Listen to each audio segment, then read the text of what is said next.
Lecture है, it is in furtherance of lecture that has been conducted for December 2020 students. यानी दिसंबर 2020 तक के amendments मैंने प्रीवियस लेक्चर में कवर किए थे, उसके आगे के अमेंडमेंट्स हम कवर अप कर रहे हैं. For students who were supposed to appear in June 2020, उनको नोट्स में ही by default दिसंबर 2020 के अमेंडमेंट्स मिले हुए हैं. Clear? So I'll repeat. June 2020-21 students, they have updated notes जिसमें दिसंबर 20 तक के अमेंडमेंट्स कवर्ड है. And students who appeared in December 2020 or earlier, उन लोगों के लिए ये अमेंडमेंट दिसंबर 2020 के बाद का कवर हो रहा है. उससे पहले का अगर अमेंडमेंट तुम लोगों का मिस हुआ है, you will have to see my previous lecture, जिसको मेरे को अलग से व्हाट्सएप करके लिंक मांग लेना. Clear? So I'll repeat again. I'm continuing amendments after December 2020.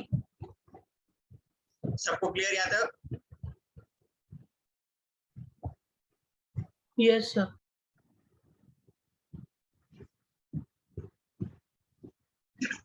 Okay. So we'll be having a total of 6 to 7 amendments, जो कि conceptual amendments है. And बाकी जितने भी amendments है, these are related to penalties.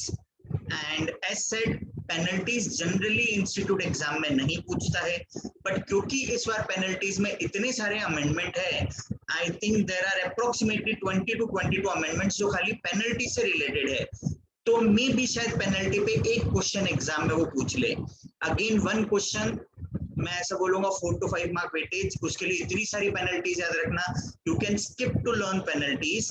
जो इंपॉर्टेंट पेनल्टीज तुमको mark कराई हुई है, खाली उन्हीं पे फोकस करो, बाकी पेनल्टीज याद करने की जरूरत नहीं है. Clear? So we will be having a total of 27 के करीब amendment, 25 to 27, but conceptual amendment खाली 5 to 7 ही है, बाकी सब पेनल्टी से रिलेटेड अमेंडमेंट है.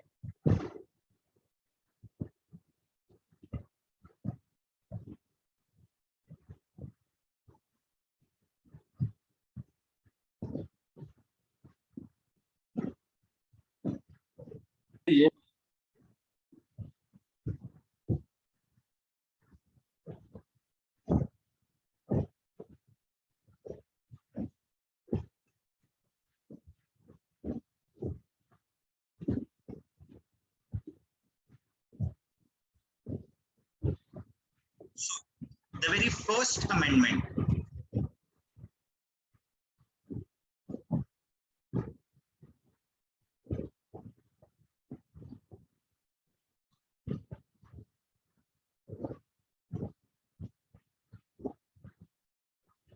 मैं जिन अमेंडमेंट को कंसेप्चुअल टैग दूंगा तुमको वही याद रखना है एग्जाम के लिए, बाकी अमेंडमेंट्स याद रखने की जरूरत नहीं है.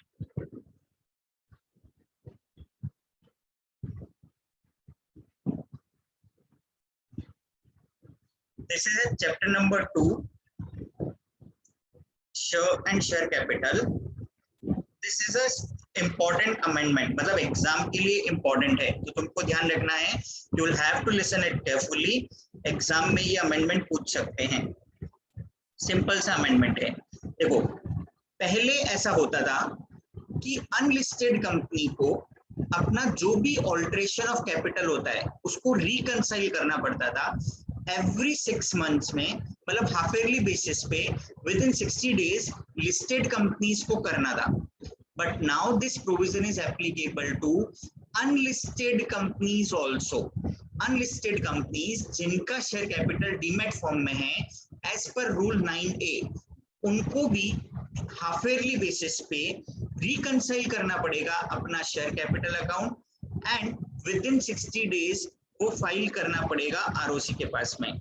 सो ये देखो, ये फर्स्ट अमेंडमेंट है कि विद इन 60 डेज आरओसी के पास फाइल करना है इन ई फॉर्म PAS6. PAS क्या था? कोई बताएगा मेरे को फुल फॉर्म? PAS का फुल फॉर्म क्या था? हमने पढ़ा था फॉर्म पढ़ते टाइम पे. Prospectus and allotment of securities. This chapter is prospectus and allotment of security. So E form PAS6, reconciliation of share capital half yearly basis पे file करना है within 60 days. किसको करना है? वो companies which are governed by rule 9A. Rule 9A में कौन सी companies govern होती है? अनलिस्टेड पब्लिक कंपनी जिनको अपने शेयर्स डीमैट फॉर्म में रखने जरूरी है. सो आई रिपीट, क्या है first amendment? Unlisted public company जो अपने शेयर्स डीमैट फॉर्म में रखता है, उन्हें हाफ ईयरली बेसिस पे किसी प्रैक्टिसिंग सीएस या प्रैक्टिसिंग सीए से रिकॉन्सिलिएशन ऑडिट करवाना है। किस चीज का रिकॉन्सिलिएशन ऑडिट? शेयर कैपिटल का।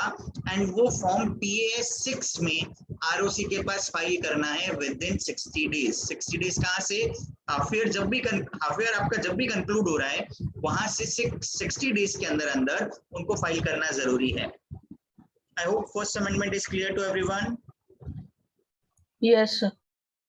कोई भी एक स्टूडेंट रिपीट करो, क्या था फर्स्ट अमेंडमेंट? करण रिपीट करना, करण मनियार। सर जो भी अनलिस्टेड पब्लिक कंपनी ना, और वो भी डीमेट शेयर्स में अगर रखते हैं ना, तो उनको ऑडिट शेयर कैपिटल का ऑडिट रिपोर्ट हाफ ईयरली में सबमिट करना कंपलसरी है PAS 6 में। किससे करवाना है audit? Company secretary in practice and chartered accountant. Okay, so this was the first amendment. Now second amendment, ये भी important amendment है। Now rule 14 same prospectus and allotment of security का है, a company shall not make an offer or invitation to subscribe to securities through private placement unless the proposal has been previously approved by shareholders by special resolution। यहां तक तो हमारा old ही था, change क्या हुआ? For each of the offers और invitation, यानी हर offer के लिए स्पेशल रेजोल्यूशन पास करना है। मतलब it can not be done like this कि हमने एक बार SR पास कर लिया और साल में 4-5 ऑफर निकाल लिए।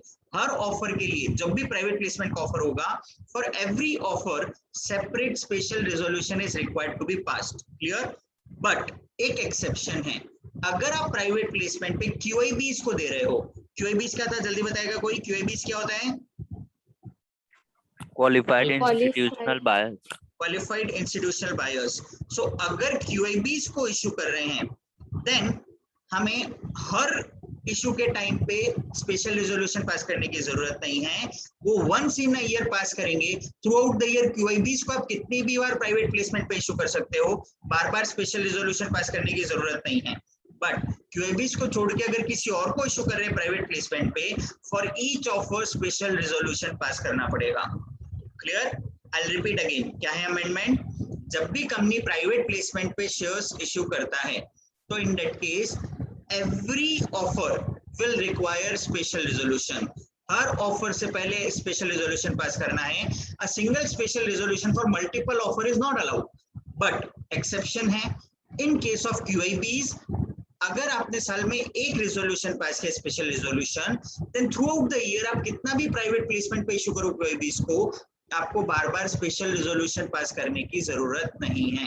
क्लियर सबको? सेकंड अमेंडमेंट क्या है? Yes sir. Yes sir. चलो कोई भी एक स्टूडेंट रिपीट करेगा, क्या था अमेंडमेंट?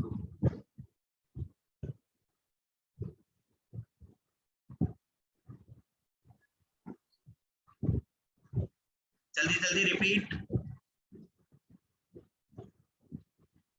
ओके, दिल रिपीट करना क्या है? अगर प्राइवेट प्लेसमेंट के थ्रू ऑफर या इनविटेशन दिया, तो हर ऑफर या इनविटेशन के लिए स्पेशल रिजर्वेशन देना पड़ेगा। But in case of QIBs जितने भी ऑफर करेंगे, एक ही special reservation will go for 1 year. For 1 year. Clear है? वेरी इंपॉर्टेंट अमेंडमेंट, एग्जाम में टेस्ट होगा, प्राइवेट प्लेसमेंट का क्वेश्चन आएगा तुम्हारे लिए, एंड वहां पे पूछेंगे what would be your answer if the issue is made to QIB। इस टाइप का क्वेश्चन आएगा एग्जाम में, नोट कर लेना एकदम अच्छे से, पूछेंगे, टेस्ट करेंगे।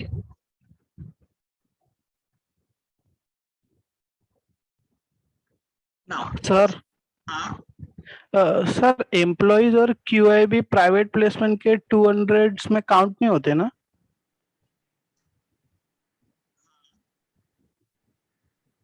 काउंट नहीं होते।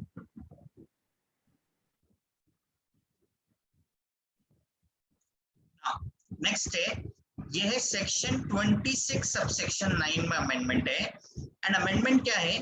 पेनल्टी रिलेटेड प्रोविजन पे है। तुम अगर गौर से देखोगे तो पेनल्टी कितना है? 50,000 which may extend up to 3 lakh and every person pay 50,000 से 3 lakh और imprisonment है 3 years का, राइट? तो अब यहाँ पे अमेंडमेंट क्या हुआ, जो इम्प्रिजनमेंट वाला क्लॉज था ना वो हट गया है, दैट इज द अमेंडमेंट।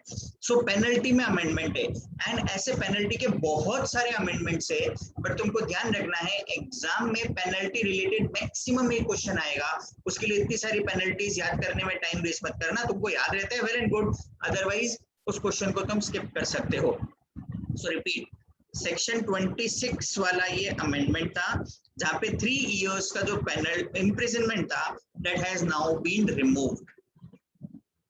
ये अमेंडमेंट क्लियर सबको? Now same way section 40 subsection 5, यहाँ पे भी सेम, जो इम्प्रिजनमेंट था पहले 1 ईयर तक का, that imprisonment has now been omitted. यानी ये जो नया अमेंडमेंट आया तो 2020 का जो अमेंडमेंट आया, इसमें बहुत सारे सेक्शंस में जहां पे भी क्रिमिनल ऑफेंस था, क्रिमिनल में पता है ना इम्प्रिजनमेंट होता है, उसको डीक्रिमिनलाइज कर दिया, मतलब इम्प्रिजनमेंट या तो पेनल्टी का अमाउंट रिड्यूस कर दिया या फिर पेनल्टी का अमाउंट फिक्स कर दिया कि मैक्सिमम इतना पेनल्टी लगेगा, और या इम्प्रिजनमेंट रिमूव कर दिया। तो ऐसे पेनल्टी पे बहुत सारे चेंजेस है इन 2020 amendment act. Clear? Conceptual changes बहुत कम है, पेनल्टी पे चेंजेस ज्यादा है। Now same way section 64 subsection 2, alteration of share capital, again penalty से रिलेटेड प्रोविजन। सो जो पेनल्टी 1000 पर डे था और 5 lakh whichever is less, the amount has been reduced to 500 per day and 5 lakh in case of company, 1 lakh in case of officer. So basically क्या हुआ, amount of penalty has been reduced. Again penalty related है, इसके लिए मैं तुमको important नहीं बोल रहा हूँ ये सारे amendments. Now same way section 66 subsection 11, penalty का प्रोविजन क्या था, 5 लाख से 25 lakh, clear, and confirmation of NCLT वैसा था। अब यहाँ पे चेंज क्या हो गया, अगेन पेनल्टी प्रोविजन में चेंज कर दिया, penalty provision has now been omitted. So therefore तुमको ध्यान रखना है, अगेन पेनल्टी रिलेटेड है, not so important for exam, exam में इंपॉर्टेंट वाला नहीं है। Then power of company to purchase its own security, buyback का सेक्शन है, क्लियर। सो बायबैक के अंदर अगर वो प्रोविजंस कंप्लाई नहीं करते तो 1 लाख से 3 लाख तक का पेनल्टी था, एंड ऑफिसर को इम्प्रिजनमेंट हो सकता था अप टू 3 इयर्स और 1 लाख से 3 लाख तक का पेनल्टी। सो अभी न्यू प्रोविजन क्या है, पेनल्टी 1 लाख से 3 लाख ही है, बट इम्प्रिजनमेंट वाला पार्ट रिमूव हो गया। सो अगर कंपनी बायबैक में डिफॉल्ट कर देता है तो उसके डायरेक्टर्स को या ऑफिसर्स को इम्प्रिजनमेंट नहीं होगा। यहाँ तक का पार्ट सबको clear? Yes, sir. Yes, sir.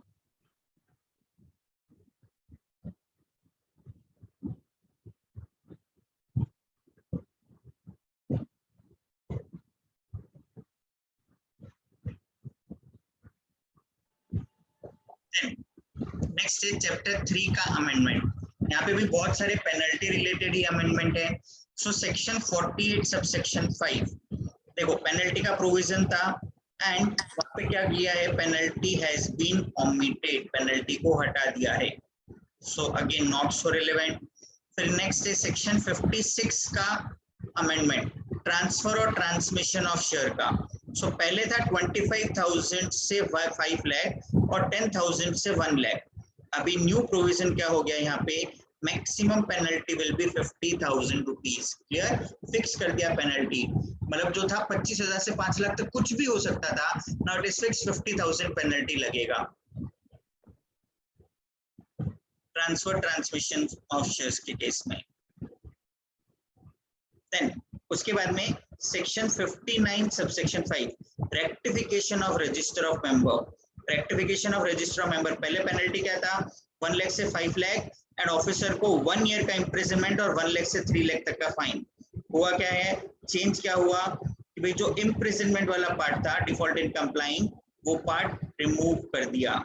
Again penalty related not so relevant.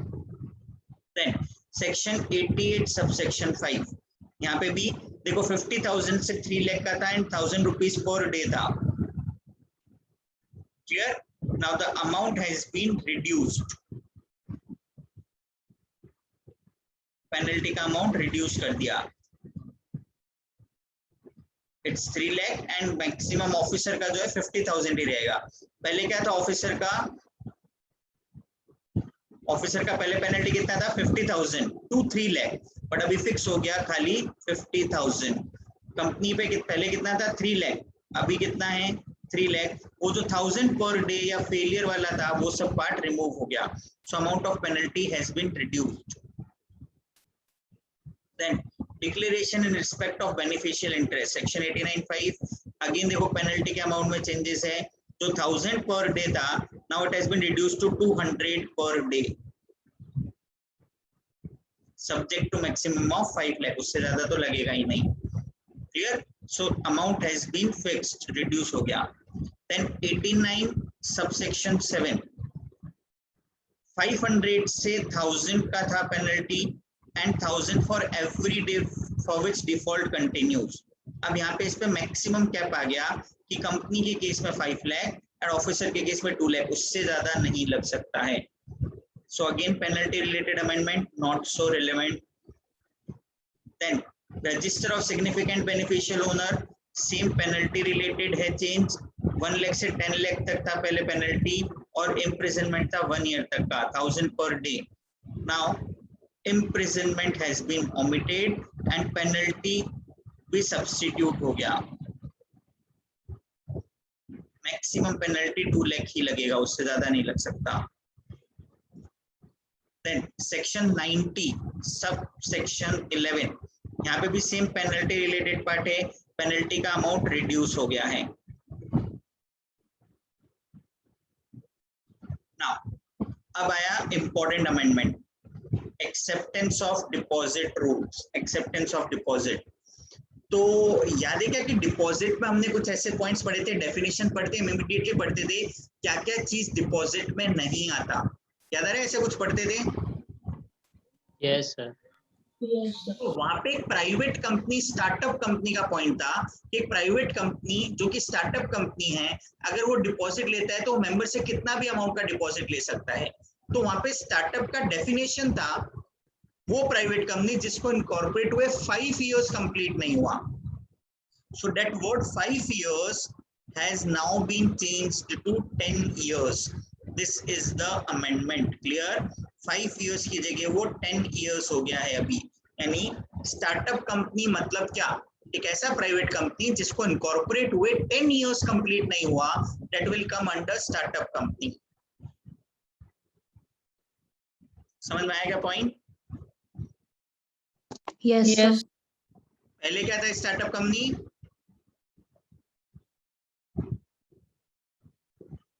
five years. Private company जिसको इनकॉर्पोरेट हुए 5 इयर्स कंप्लीट नहीं हुआ।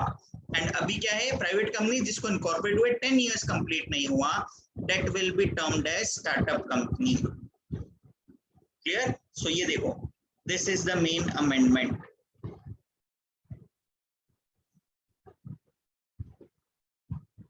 क्लियर है क्या यहाँ तक सबको? Yes sir. Yes, sir. अभी उसके बाद अगेन पेनल्टी रिलेटेड अमेंडमेंट है। देखोगे चैप्टर 5 में भी पेनल्टी रिलेटेड अमेंडमेंट है।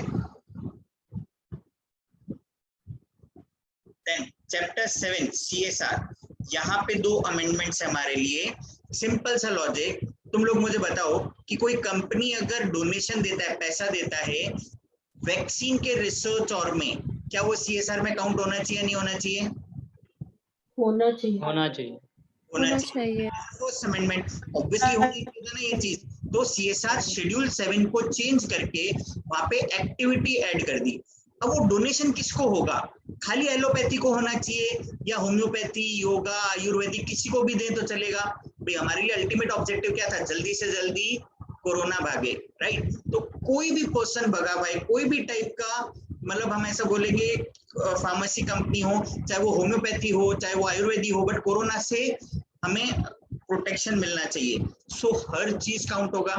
सो देयरफॉर हमने इंक्लूड किया कि खाली रिकॉग्नाइज नेशनल इंस्टीट्यूशन और नहीं, मिनिस्ट्री ऑफ आयुष में जो भी आता है, मिनिस्ट्री ऑफ आयुष, देखो यहाँ पे वर्ड दिखेगा तुमको, मिनिस्ट्री ऑफ आयुष में जो भी आएगा उन सब चीज को इंक्लूड कर लिया। Clear? Incubators on research and development, जो कि गवर्नमेंट ऐसे स्पेसिफाई कर रहा है। क्लियर? मिनिस्ट्री ऑफ आयुष, तो ये देखो आयुष का फुल फॉर्म क्या था, अब वो आयुर्वेद भी हो सकता है, योगा भी हो सकता है, यूनानी भी हो सकता है, कोई टाइप के वो सिद्धि वाला जो रहता है ना बाबा और वाले जो ट्रीटमेंट वो भी हो सकते हैं, एंड होम्योपैथी भी हो सकता है, कहीं पे भी करोगे वो इंक्लूड होगा। सो ये सब चीजें इंक्लूड कर दी, मतलब स्कोप वाइड कर दिया सीएसआर का, कि अगर आपने वैक्सीन डेवलपमेंट में जो डोनेशन दिया और इनमें से किसी को डोनेशन दिया वो भी सीएसआर में काउंट होगा। क्लियर? एक अमेंडमेंट लास्ट ईयर हम ऑलरेडी देखे थे, पीएम केयर्स फंड में आपने कोविड के लिए कुछ भी डोनेशन दिया तो वो भी सीएसआर में काउंट होगा। क्लियर? अब यहाँ पे और रिसर्च एंड डेवलपमेंट के लिए पॉइंट आया कि ये भी सीएसआर में काउंट होगा, एग्जाम में टेस्ट कर सकते हैं, कंसेप्चुअल अमेंडमेंट है, पेनल्टी वाला नहीं है ये, so therefore you should remember this. यहाँ तक क्लियर है सबको? सर हाँ, अगर ये मतलब कि डोनेशन दिया मेडिकल कंपनी, मतलब कि कोई सन फार्मा रहेगा, वो सब लोग ने डोनेशन किया तो वो तो बिजनेस रिलेटेड ही हुआ ना, रिसर्च एंड डेवलपमेंट के लिए। रिसर्च में इन्वॉल्व है। अभी जैसे for example Bharat biotech was a company which was involved in the research of vaccine, और उस कंपनी को आप डोनेशन दे रहे हो तो वो सीएसआर में काउंट होगा। क्या सन फार्मा कोई वैक्सीन पे रिसर्च कर रहा है क्या, किसी के साथ में टाई अप है क्या? अगर नहीं है तो वो काउंट नहीं होगा। क्लियर? अभी जैसे डॉक्टर रेड्डी स्पुतनिक वी लेके आ रहा है तो उसका रिसर्च हो रहा है साथ में, तो वो काउंट होगा, उसको आप कुछ भी दोगे वो सीएसआर में काउंट होगा। क्लियर है यहाँ तक? Yes, sir. In short basically in authority में से कोई रिकॉग्नाइज करेगा उस कंपनी को कि वो रिसर्च कर रहा है, तो वहां पे जो भी डोनेशन होगा वो सीएसआर में काउंट हो जाएगा।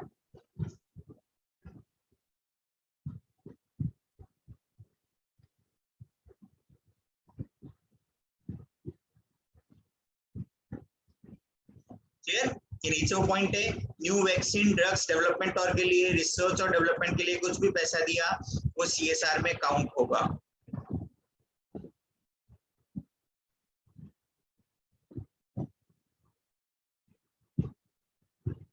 Then accounts audit and auditors वाला चैप्टर, अगेन यहाँ पे सबसे फर्स्ट चेंज कारो 2020 इशू हुआ था, so it will be applicable now and this will be more relevant for your accounts paper। accounts में ध्यान, एक चैप्टर के अंदर वो कारो का रेफरेंस आता है, उस कारो पे क्वेश्चन पूछते हैं एग्जाम में, so you have to learn this part। कारो वाला पार्ट applicable है now, बट ये कंपनी लॉ में नहीं आएगा, ये अकाउंट्स के पेपर के काम का है। देन पेनल्टी रिलेटेड प्रोविजन है, अगेन पेनल्टी कितना रहेगा, इम्प्रिजनमेंट ओमिट कर दिया। क्लियर? इम्प्रिजनमेंट ओमिट हो गया है। देन उसके बाद सेक्शन 137 सबसेक्शन 3 में अमेंडमेंट है, कॉपी ऑफ फाइनेंशियल स्टेटमेंट अगर फाइल नहीं करते तो पेनल्टी अमाउंट चेंज हुआ, एंड इफेक्ट क्या है, पेनल्टी का अमाउंट थोड़ा सा रिड्यूस कर दिया है। Penalty amount has now been reduced. Section 140 removal resignation of auditor और गिविंग स्पेशल नोटिस, उस केस में जो पेनल्टी था 50,500 पर डे, नाउ उसको मैक्सिमम पेनल्टी को 2 लाख कर दिया, यानी the amount of penalty has been reduced. Clear? Amount of penalty has been reduced. Then 143 subsection 15 में पेनल्टी था 1 लाख से 25 लाख तक का, नाउ अभी लिस्टेड कंपनी में 5 लाख और अदर कंपनी में 1 lakh, the amount has been reduced. Amount को कम कर दिया। देन 147 सबसेक्शन 1 एंड 2, ऑडिटर के वो ऑफेंस थे कि ऑडिट रिपोर्ट और पे साइन और करते तो उसके लिए था 25,000 से 5 लाख और 10,000 से 1 लाख ऐसा पेनल्टी था, इम्प्रिजनमेंट भी था 1 ईयर का। सब देखो पेनल्टी क्या हो गया, 25,000 से 5 लाख सेम है, देन 10,000 से 1 लाख सेम है। तो चेंज क्या होगा, चेंज ये हुआ होगा कि जो इम्प्रिजनमेंट वाला पार्ट था, now this is not there, omission of imprisonment. Now same way 147 subsection 2, penalty amount has been remove, मतलब इम्प्रिजनमेंट जो था वो वहां पे रिमूव हो गया।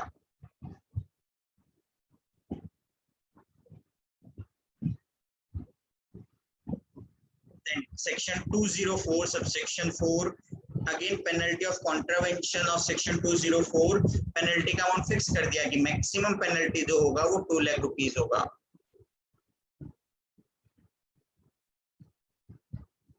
Then transparency and disclosure. पहला वाला amendment important for exam, important है. देखो ध्यान से, क्या ध्यान रखना है. नॉर्मली हम ऐसा बोलते हैं ना कि कंपनी का जब भी बोर्ड रिपोर्ट जाता है तो बोर्ड रिपोर्ट के साथ में एनुअल रिपोर्ट भी जाएगा मेंबर्स के पास में. बट अब क्योंकि कंपनीज अपना सब कुछ इलेक्ट्रॉनिक फॉर्म में रखते हैं, सो हमने बोर्ड रिपोर्ट के अंदर लिंक मेंशन कर दिया.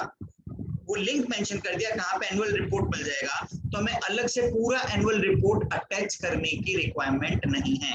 सो सिंपल सा फॉर्म क्या है, MGT 9 जब हम फाइल करते हैं एनुअल रिटर्न के लिए, अगर वेब लिंक गिवन है बोर्ड रिपोर्ट में तो फिर अलग से हमें एनुअल रिटर्न अटैच करने की जरूरत नहीं है.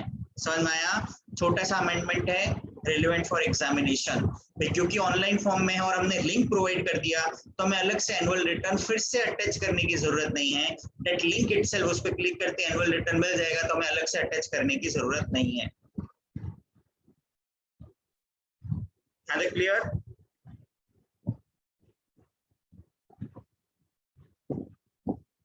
Yes sir.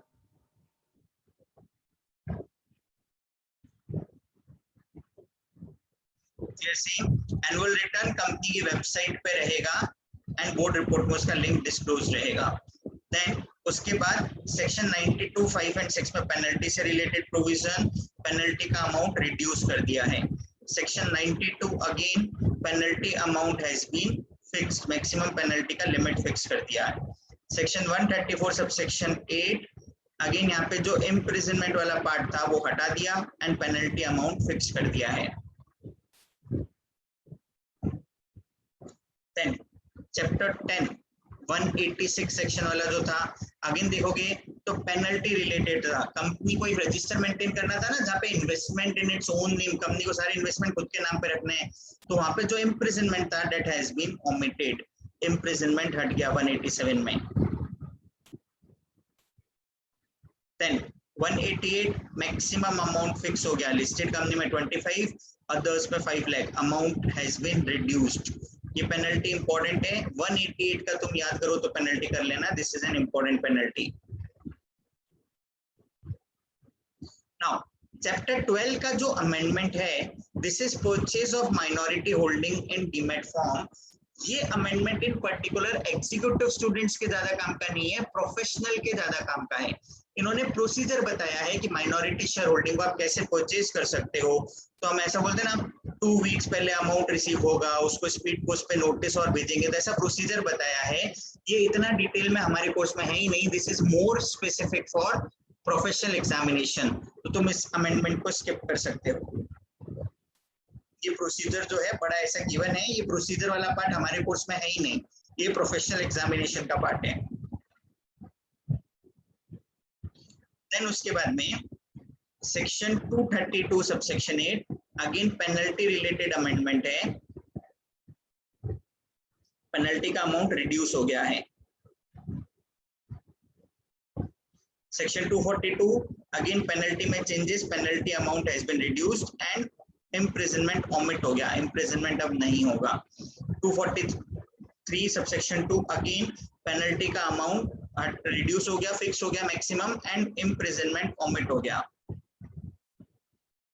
तुम देखो कितने सारे अमेंडमेंट खाली पेनल्टी से रिलेटेड अमेंडमेंट है.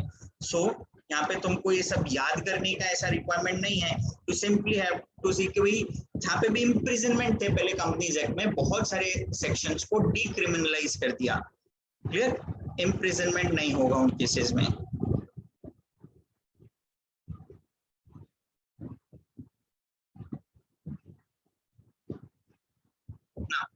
MCA filing XBRL particularly for state of Karnataka spice form में प्रोफेशनल टैक्स का रजिस्ट्रेशन भी साथ में इंक्लूड होगा. खाली एक स्टेट का है तो एग्जाम के पॉइंट से इतना रिलेवेंट नहीं है. नाउ ये इंपॉर्टेंट अमेंडमेंट है, extension of reservation of name in certain cases.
Tell me, company में हम जब इनकॉर्पोरेट करते हैं तो नेम अप्रूवल के प्रोसीजर में हमें जब भी नेम अप्रूव होता था, डेट ऑफ अप्रूवल, तो वहां से वो नेम कितने टाइम के लिए वैलिड होता था?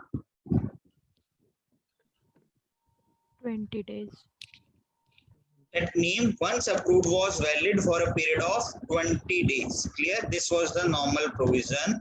हमने नेम अवेलेबिलिटी के लिए जब फॉर्म भरा, उस पे जो फीस दिया वो हमारा कितने टाइम के लिए वैलिड होगा? That was valid for a period of 20 days. Clear? यानी 20 days के अंदर कंपनी इनकॉर्पोरेट हो जाना चाहिए. बट अगर 20 days में इनकॉर्पोरेट नहीं हो पाता तो I will have to apply for extension. So अब यहाँ पे 2 पॉइंट. अगर मैं एक्सटेंशन लेता हूं अप टू 40 days का, वर्ड क्लियर है? अप टू 40 days मतलब it will include the earlier 20 days.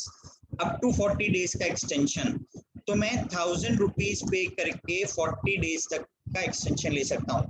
40 मतलब एक्स्ट्रा 40 मिला या एक्स्ट्रा 20 मिला? Extra 20 मिला. एक्स्ट्रा 20 का. क्लियर? और अगर मैं अप टू 60 days का ले लूं, अप टू 60 days मतलब एक्स्ट्रा 60 या एक्स्ट्रा 40? 40. तो इन दैट केस मुझे 3000 रुपीज पे करना पड़ेगा fees. Clear? So extra fees पे करके हम एक्सटेंशन ले सकते हैं. रिपीट, 20 दिन तक तो तुम्हें नॉर्मली मिल रहा है फॉर्म भरने पे. उसके बाद अगर एक्सटेंशन ऑफ टाइम चाहिए और 20 डेज का एक्सटेंशन चाहिए तो 1000 रुपीज, 40 डेज का एक्सटेंशन चाहिए तो 3000 रुपीज. समझ में आया क्या पॉइंट क्या है? Yes, sir. बट ध्यान से सुनना, मैंने लिया था अप टू 40 डेज का एक्सटेंशन, बट तब तक भी मैं इनकॉर्पोरेट नहीं कर पाया. So I want further extension of more 20 days. यानी मैं ऐसा बोलूं अप टू 60 का ले रहा हूं. तो इन दिस सिनेरियो मैंने पहले फीस ज्यादा पे किया था या कम पे किया था? 1000 ही पे किया था ना. और अप टू 60 डेज के एक्सटेंशन के लिए कितना था? 3000. तो अभी डिफरेंस कितना है? मुझे 2000 और पे करना पड़ेगा. समझ में आ रहा है क्या पॉइंट क्या है? अल्टीमेट ऑब्जेक्टिव रूल पहले वाले ये, वंस अप्लाई 20 डेज के लिए नेम वैलिड है, आप एक्सटेंशन ले सकते हो अप टू 60 डेज. 60 डेज के बाद तो एक्सटेंशन मिलेगा ही नहीं, भले कितना भी फीस पे करो, 60 डेज के बाद एक्सटेंशन नहीं मिलेगा. बट अगर 20 डेज खत्म होने से पहले ही आपने 40 डेज का एक्सटेंशन लिया तो 1000 में मिल जाएगा, 60 का एक्सटेंशन लिया तो 3000 में मिलेगा. आपने 40 का लिया बट फिर भी नहीं कर पाए एंड आप और 20 डेज का एक्सटेंशन ले रहे हो. ये टोटल ध्यान रखना, टोटल डेज हमेशा डेट ऑफ अप्रूवल से ही है. Up to 40 days from date of approval, up to 60 days from date of approval, up to 60 days from date of approval. यानी इन अदर वर्ड्स, एकदम शॉर्ट में अगर मैं तुमको बताऊं, मुझे बताओ इनिशियल 20 डेज कोई एक्स्ट्रा फीस है क्या? No, sir.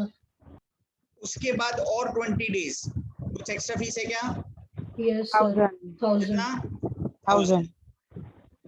उसके बाद और 20 डेज कुछ एक्स्ट्रा फीस है क्या? 2000. 2000. बट अगर मैं 20 के बाद सीधा ही 40 का ले लूं तो दोनों को ऐड कर दो, मुझे 3000 पे करना पड़ेगा. समझ में आया क्या? सिंपल सा पॉइंट है. Yes, sir.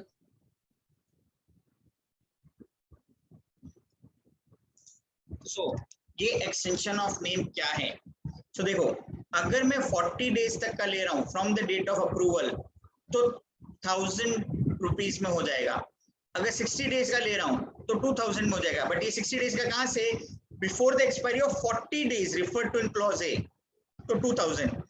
बट अगर मैं 20 डेज एक्सपायर होने के बाद ही 60 डेज का एक्सटेंशन ले लूं तो मुझे एक साथ में 3000 पे करना है. सबको समझ में आया कि क्या है amendment? Yes, sir. Yes. Yes, sir. Yes, sir.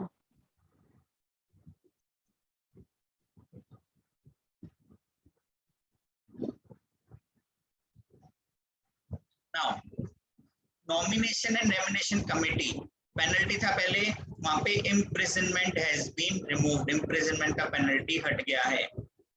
अगर कंपनी फॉर्म नहीं करता तो imprisonment नहीं हो सकता. मॉनिटरी पेनल्टी है बट imprisonment नहीं होगा.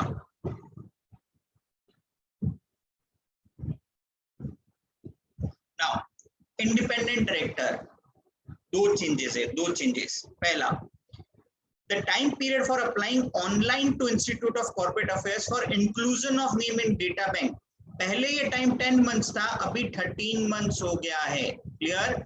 10 महीने की बजाय वो टाइम 13 महीने हो गया।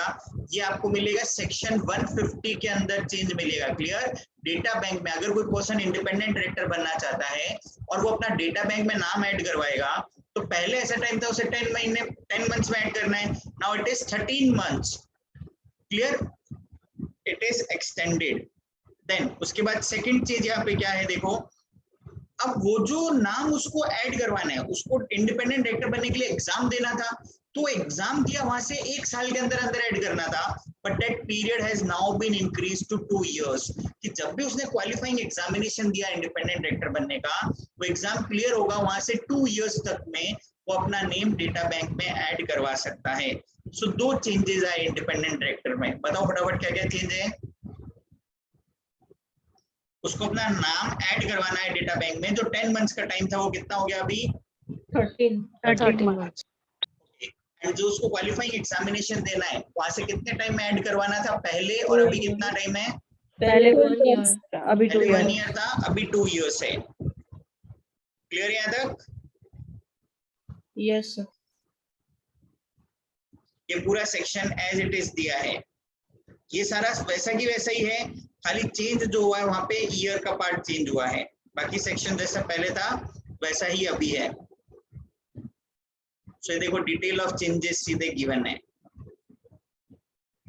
सेल्फ असेसमेंट टेस्ट जो अर्लियर 1 ईयर था, it has now been increase to 2 years.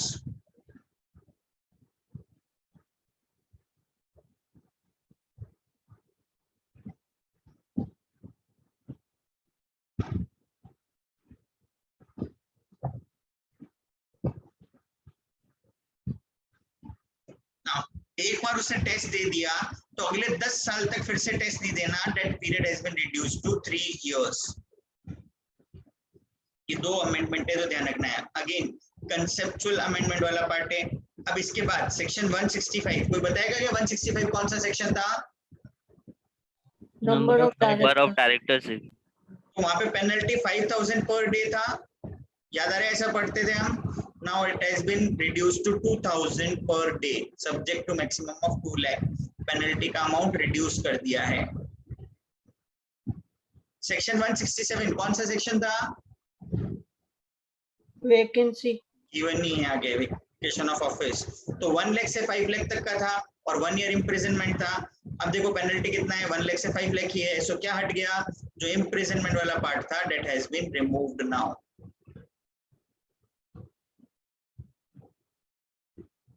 Clear यहाँ तक? yes sir.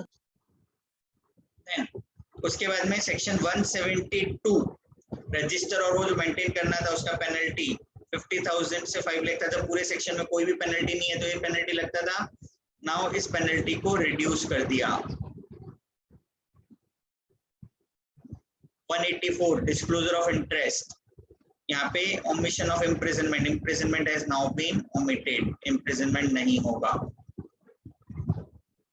Then general meeting के सेक्शन में भी वही है, इम्प्रिजनमेंट वाले पार्ट में चेंज है, मॉनेटरी पेनल्टीज रिड्यूस हो गई है।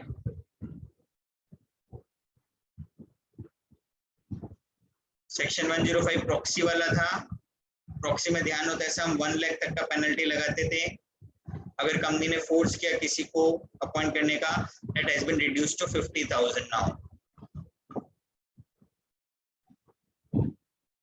देन सेक्शन 117 रिजोल्यूशन एग्रीमेंट जो फाइल करने थे आरओसी के पास, तो पहले penalty 500 per day subject to maximum 25 lakh, ये ऐसा अमाउंट था, इम्प्रिजनमेंट था। यहाँ पे monetary penalties have now been reduced, जो 500 पर डे था 100 पर डे कर दिया, 50,000 को 10,000 कर दिया।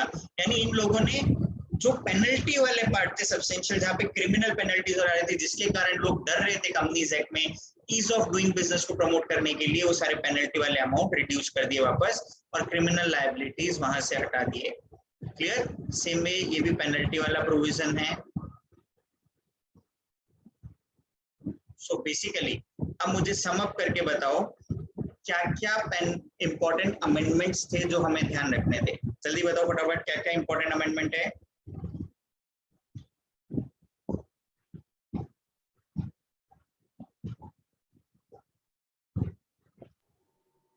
जल्दी CSR एक्टिविटी वैक्सीन। जितने याद कर सकते हो उतने पहले याद करके बताओ, फिर हम देखेंगे कौन सा स्किप हो गया।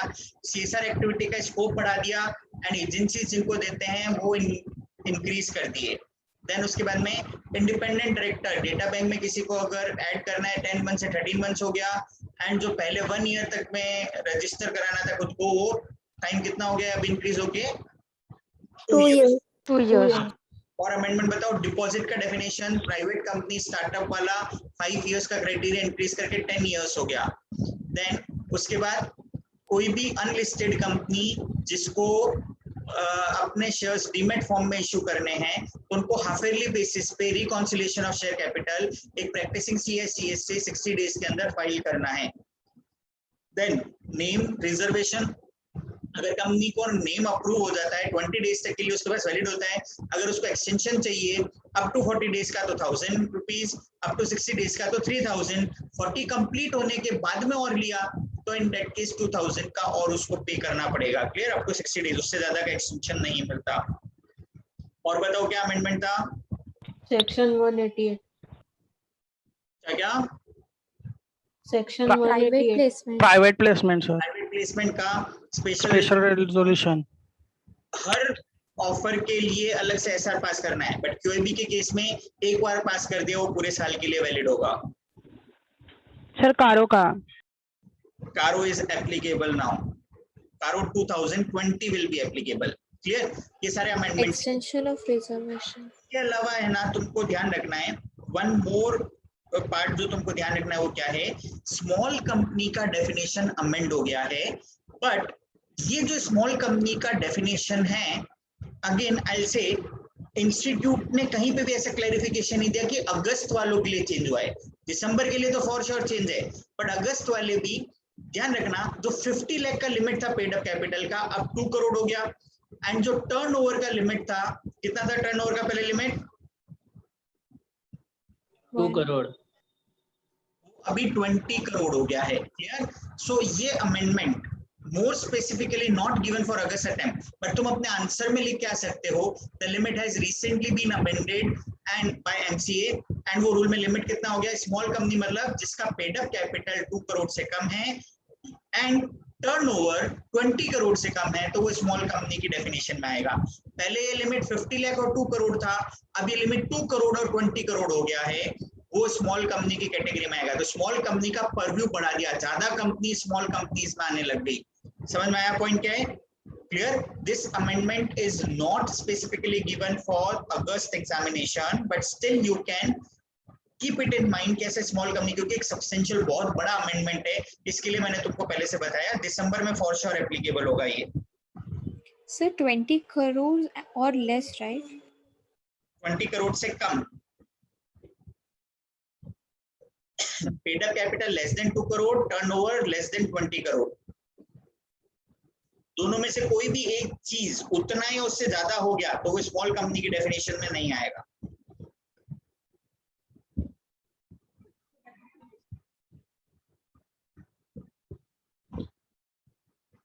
यहाँ तक क्लियर है सबको? Yes sir.